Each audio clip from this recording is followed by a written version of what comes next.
We got the Noctis burst. That was a close call too. I had one multi left and I ended up getting it. Spent about 55k. I probably could have waited to when I was gonna pull on Bosch, but I wasn't about to wait on this. This is the best weapon in the game, if you ask me. This Noctis burst. Well, his whole kit. I can't even really put it on one weapon. Now that he has that LD, everybody's saying it, but it's true. The Prince has returned. It's something else. So these are the only 3 people I have done Odin boards for. I kind of just rushed it with this team because I wanted to bring this team here and test out the new Noctis.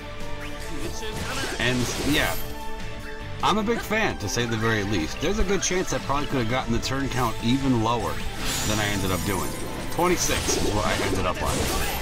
But I'm cool with that. I mean, I'm sure there's more efficient ways to do Noctis, because, you know, you hear people doing Lufinias and 0 turns and stuff, but I was just testing it out, and I'm a big fan. I might even come back here and free some of this stuff, to be honest with you. Noctis will probably stay, but I kind of want Keiss back. We'll see about that. I don't know. Because I know for the next tier, that'll be tier 16, the final boss in that tier is the Demon Wall, which makes Keiss kind of useless. Yeah, sure, he can delay a little bit, but you can't launch the Demon Wall, and what good is Keiss without launches? Not a Keiss I want to play. But I figured here it would make sense to complement Noctis with Sherlotta and Keiss, because there's nothing better than Keiss with another launcher. And with Noctis, the launches just keep coming, and Sherlotta because I wanted to see how it would help Noctis's follow-up attacks with the burst. Probably could have swapped her for somebody like, say, Saz. Probably also could have worked, but I wanted the battery for the launches, and Sherlotta just does more of that than Saz does. Either one probably would have worked. Because, yeah, this is a magic resist stage, but everybody knows that that has never mattered for Sherlotta. She's going to do lots of damage anyways. Resist it or not, who cares? One thing I did learn is I didn't think about this when I was doing it, and you'll see it when we get there. I'm kind of getting ahead of myself, but if you're going to burst with Noctis, it would probably make the most sense to do it when you already have your skills in their plus variants. I didn't even think about that. I just went in and didn't have it up. But, I mean, it's okay. Even if you make that mistake, you can always just pop a C65 and then it's back up in there. But, you know, you really don't want to use C65s in the burst, I don't think. I think it would make more sense to just attack all you can while you're in there. Because that's a turn of free damage you kind of just waste it out on.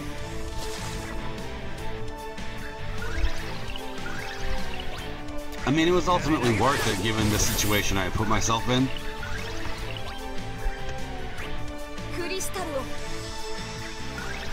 I noticed with these things, for the first time ever, when you break the little ones, they don't die. You have to actually kill them. They've never done that with this boss before. It's always been, they break them, you break them, they die. But not this time.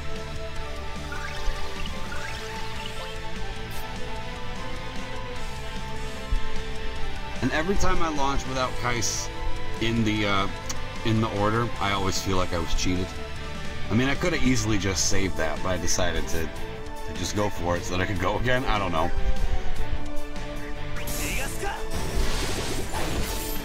But realistically, I probably should have just done that and saved it.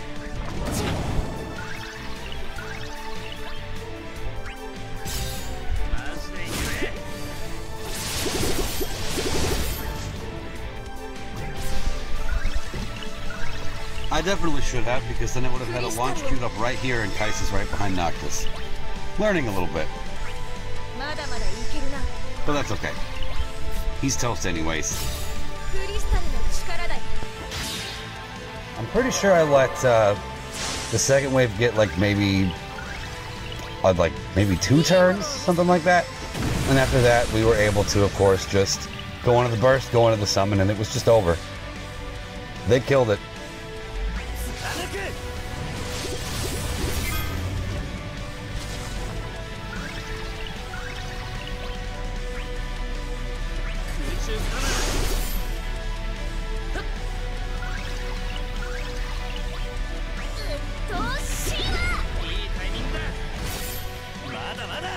Almost.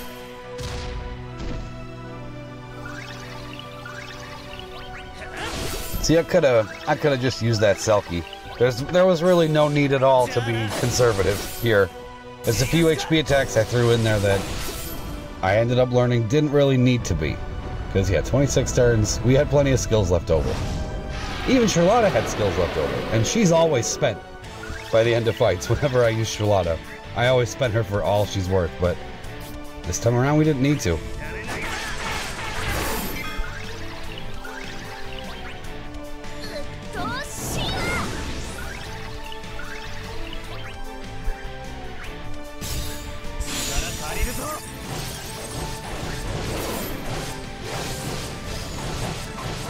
And it is nice actually being able to use non-magic damage against that couch team on the right there.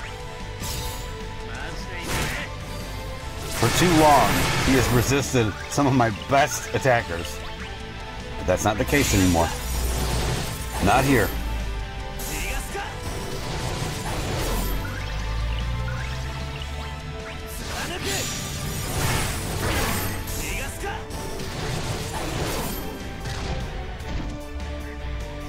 Like, even here, I'm so used to just keeping the turn there with Noctis. I mean, yeah.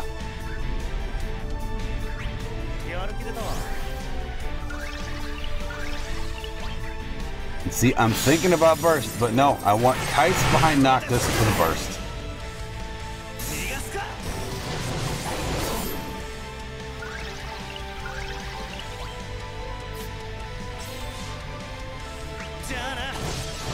And this is new too, right here. Even the HP attack, I didn't know this because it never used to be the case. I was trying to get Noctis' turn behind everything. But even the HP attack now jumps his turn up ahead. So there's going to be a lot more to play around with now. I didn't know that. Never used to be the case. But that does ultimately just make Noctis even more oppressive than he already was.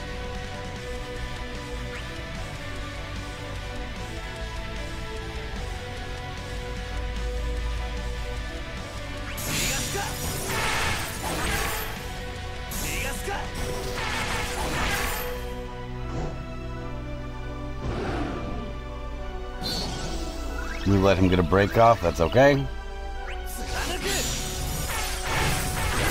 Yeah, see this right here. What I should have done was I used that.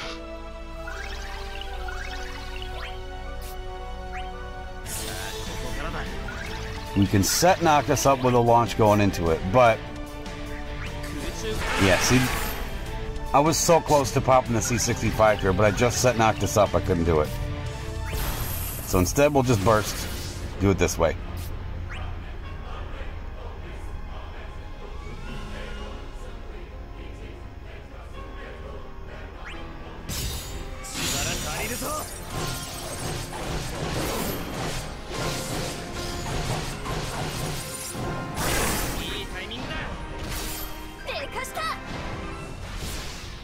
And I was definitely surprised by just how fast their life started dropping. That one on the left is already half dead. We still have a summon. And most of our bursts.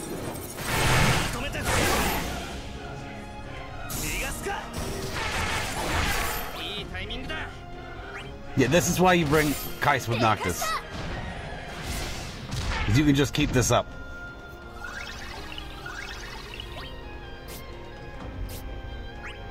Yeah, see? I wish it were plussed. I mean, it might even be a good idea. I mean, I don't know. I'm sure there's a setup for it. Especially if you have Keiss there. To use the shooting star, and then instead of going for the HP attack, to just get another... Wait, no. What am I talking about? He doesn't have skill recovery. Never mind. I was thinking you could pop a C65 and get a shooting star back. That's not how Noctis' C65 works. What his C65 does is it just flips his normal skills to his plus skills. It doesn't recover skills. What are you thinking here? I mean, it's not like you would even need that. This is already so ridiculous. You wouldn't even need skill recovery at all.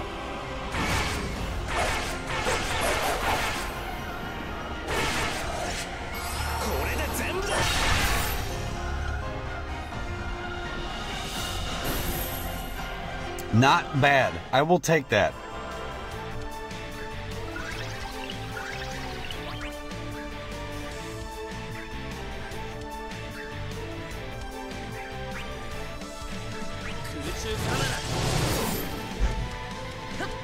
So we're about to go in. Because at this point, I mean, the fight was over before it started, but now, yeah, this is just ridiculous. The launch is still queued up. Let's take advantage of it.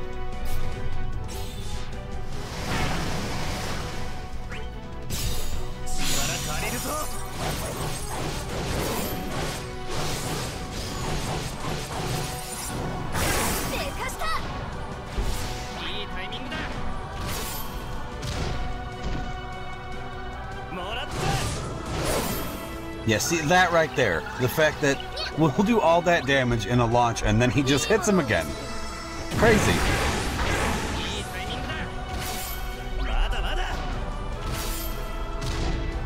Should probably focus the Kraken now. He's got a little bit more life.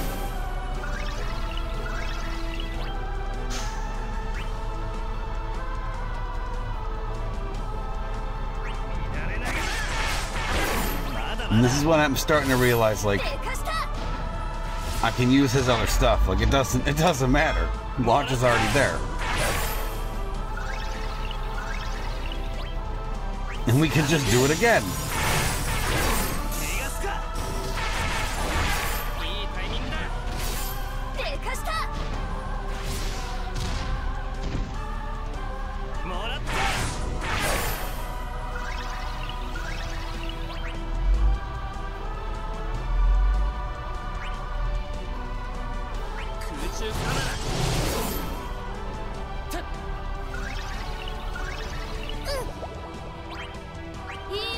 Yeah, as you can see, I don't have much to say. I'm just kind of rewatching this. Like, this probably shouldn't be allowed. Like, this should be illegal. It's just so lethal. And I love it. Might as well get him back. Sure. I think I might have had a... yeah, I think I might have had a launch I could have gotten back, but... who needs it? The fight is over. As you can see. Take it out with the LD. Kaboom. Well, that was probably the easiest Dimensions End tier ever with this stupid team. I love it. I'm bringing this everywhere. Well, not really, but definitely won't be the last time I use it. I might even use it on Odin. We'll see. I gotta look at the mechanics of that fight and grind out some more people. But until then, thank you for watching.